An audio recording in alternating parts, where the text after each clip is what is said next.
Higit 30 mga lugar sa bansa ang inaasahang makakaranas ng danger level ng heat index ngayong araw ng Lunes, May 18.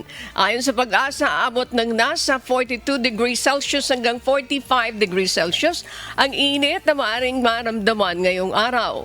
Kabilang sa mga lugar na makararanas ng nasa 45 degrees Celsius na damang init, ang Coron, Palawan, San Jose Occidental, Mindoro at Cuyo, Palawan.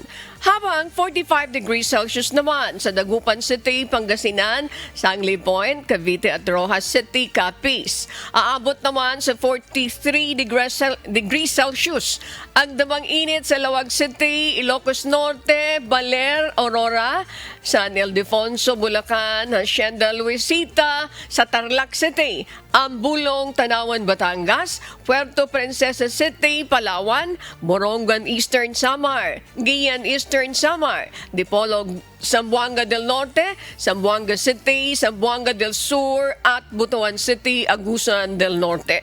Samantala, 42 degrees Celsius naman ang heat index sa Naiya, Pasay City, Sinait, Ilocos Sur, Apari, Cagayan, Tuguegarao City, Cagayan, Casiguran, Aurora, Iba, Zambales, CLSU, Muñoz, Nueva Ecija, Subic Bay, Olongapo City, Infante, Quezon, Alabat, Quezon, Mulanay, Quezon, UPLB, Los Baños, Laguna, Pili, Camarines Sur, Iloilo City, Dumangas, Iloilo, La Carlota, Negros Occidental, Catarman, Northern Samar, Catbalogan, Western Samar, Tacloban City, Leyte at Maasin, Southern Leyte.